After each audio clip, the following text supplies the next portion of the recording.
بہاریوں کی لڑائی دیکھی, ہم بہاری بڑے اچھے لوگ ہوتے ہیں, لیکن میں نے لڑائی دیکھی ہے. ایک دفعہ وراثت کا مسئلہ تھا, ہمارے دوست تھے بہاری, بہت اچھی قوم ہے الحمدللہ, کسی قوم کو میں برا نہیں کہتا, ان میں ایک اچھی بات ہے کہ لڑتے نہیں ہیں, بس زبان کی حد تک ہی رہتے ہیں, یہ اچھی صفت ہو گئی نا.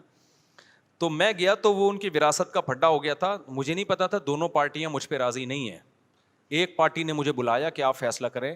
اس کے بعد مجھے تجربہ ہوا کہ جب بھی کسی کا فیصلہ کروں گا نا, دونوں پارٹیاں ریٹرن میں لکھ کے دیں کہ ہمیں مفتی صاحب کا فیصلہ قبول ہوگا, ورنہ میں جاتا ہی نہیں, اپنا ٹائم ویسٹنگ ہے. میں نے فیصلہ کیا تو دوسری پارٹی کو قبول ہی نہیں.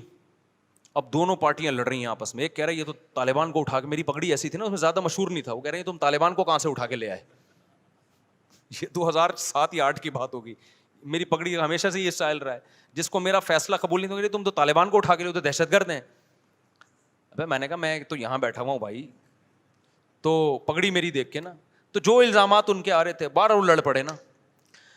اب لاکھوں روپے کا ان کا کروڑوں کا پھڈا چل رہا ہے, لڑ رہے ہیں, میں تیری یہ کر دوں گا ایسی کی تیسی. دوسرا کہہ رہا ہے میں سوچ رہا ہوں یار یہ کچھ کرو نا یار, تم کیا یعنی تم 1 گھنٹہ تو مجھے ہو گیا تمہاری باتیں سنتے ہوئے.